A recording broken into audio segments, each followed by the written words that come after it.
Hola, mi nombre es Melissa Quesada, estudio en la Escuela Nacional de Ciencias y Humanidades Plantel Vallejo y actualmente estoy cursando el quinto semestre de preparatoria. En esta ocasión hablaré sobre el método epidemiológico centrándome en el diseño y los tipos de estudio epidemiológico. Antes de pasar a explicar el tema de diseño y tipos de estudio epidemiológico, vamos a recordar que estudia la epidemiología. La epidemiología estudia los procesos de salud y enfermedad que afectan a la población y se interesa por conocer las características de los grupos que se ven afectados, con qué frecuencia se manifiestan, cómo se distribuyen en el tiempo y geográficamente los eventos de salud y enfermedad, es decir, la frecuencia y variación de un fenómeno en grupos de población a lo largo del tiempo y en distintos lugares. Además, también se interesa por las causas o factores asociados a su surgimiento.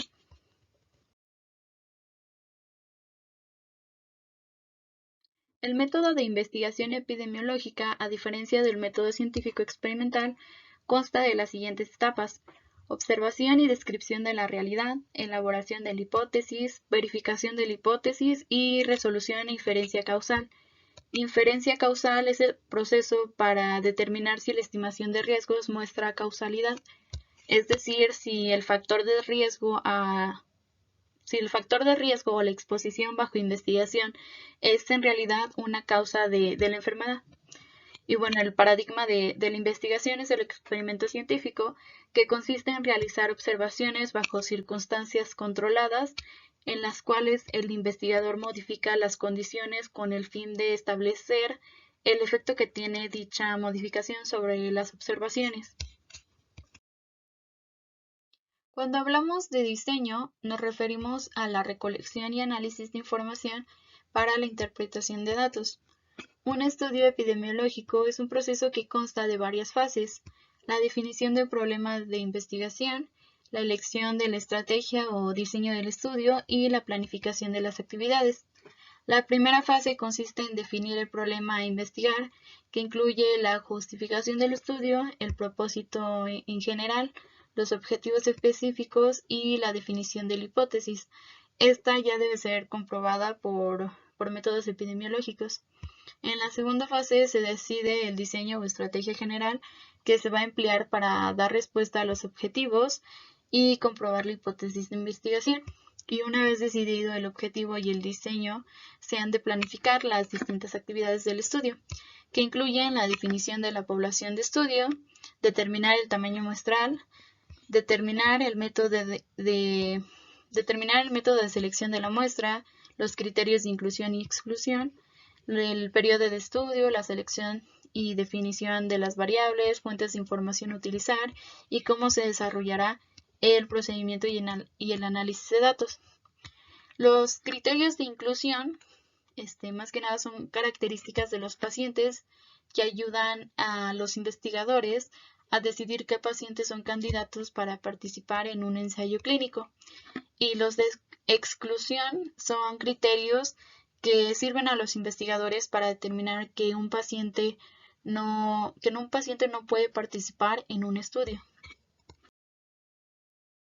Los criterios de clasificación de los estudios epidemiológicos proporcionan una terminología concisa para la comunicación entre los profesionales y un esquema que facilita la transmisión del conocimiento. Además, ayuda a prever los posibles sesgos y limitaciones que pueden aparecer en función del tipo de estudio e identificar el diseño más adecuado para cada objetivo.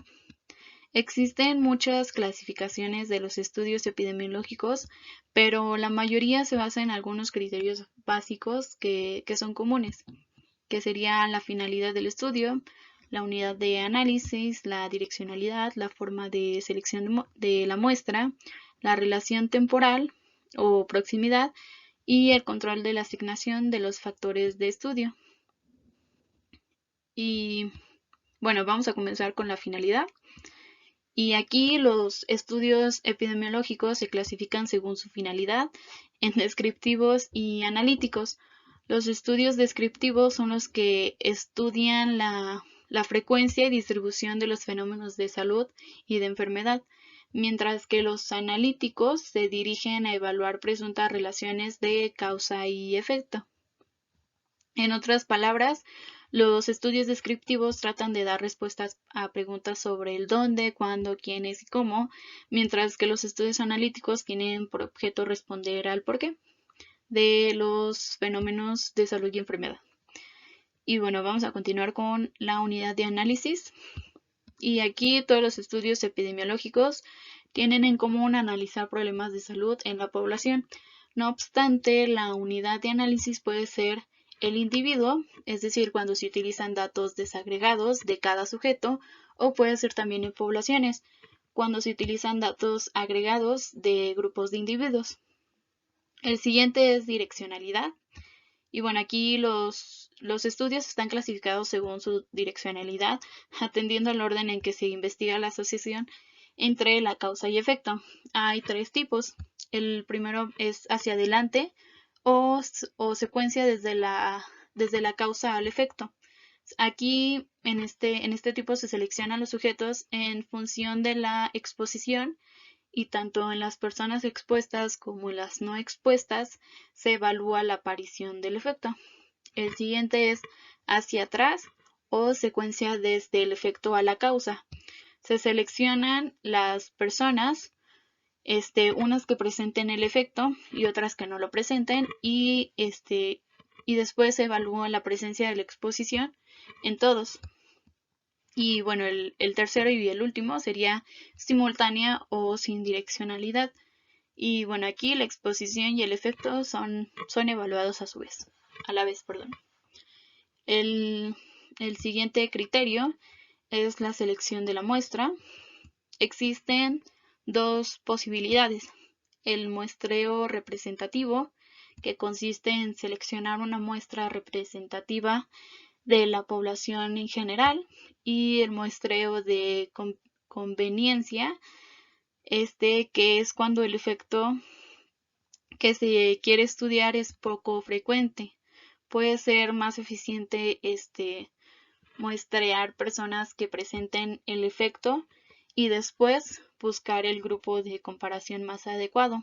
O también puede ser por el contrario, cuando la exposición a estudiar es rara, puede interesarse en ir a buscar directamente personas expuestas y después compararlas con un grupo de personas que no están expuestas. El siguiente criterio es relación temporal o proximidad. Aquí el tiempo transcurrido desde que se produjeron los hechos que se analizan hasta el momento en el que se realiza el estudio puede influir en la validez de la información. En función de esta relación temporal, los diseños se clasifican en 3 tipos igual: en históricos o retrospectivos, que estos estudian hechos ocurridos antes del comienzo del estudio. Los concurrentes o prospectivos, aquí se consideran únicamente los eventos que se producen a partir del momento de inicio del estudio. Y los mixtos estudian tanto hechos históricos como concurrentes. Y bueno, el último criterio viene siendo control de la asignación de factores de estudio.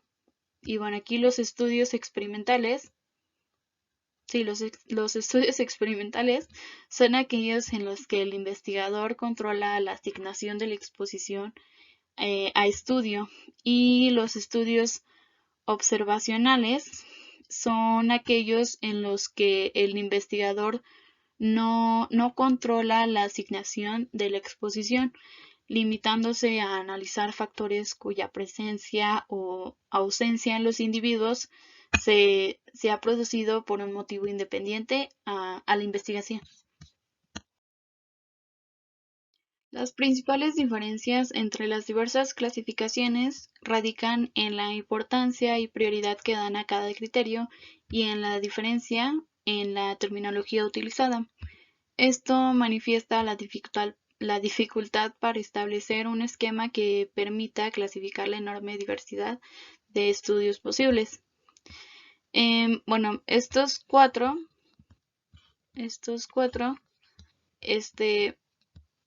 son las principales clasificaciones de los estudios epidemiológicos y digo principales porque de ellas se desglosan otros tipos de estudios, pero centrándonos en estos, vamos a comenzar con los estudios descriptivos. Y bueno, los estudios descriptivos son los que tienen por objeto observar y describir la realidad en función de las variables de tiempo, lugar y persona. La gran mayoría de estos estudios se realizan con la finalidad de aportar información sobre aspectos concretos de la realidad que sirva de apoyo a la toma de decisiones en los distintos ámbitos relacionados con la salud. Los estudios descriptivos pueden utilizar información existente o bien pueden recaudar información nueva. Entre las posibles fuentes de datos están las historias clínicas, los cuestionarios específicos, los resultados de análisis de laboratorios, entre otros. El siguiente, los diseños observacionales incompletos o estudios de cribado de hipótesis. Estos se dirigen a explorar presuntas relaciones de causa y efecto debido a las limitaciones de su diseño. Sus resultados no son aceptados como concluyentes, y bueno, entre estos podrían incluirse los estudios ecológicos y los de morbilidad o de mortalidad proporcional. Los siguientes son los estudios analíticos observacionales. En los estudios analíticos son aquellos que reúnen condiciones adecuadas para evaluar hipótesis y responder al porqué de los fenómenos de salud y de enfermedad. En los estudios observacionales, el investigar se limita a comparar sujetos en función de su exposición al factor objeto de estudio, sin haber intervenido en dicha exposición.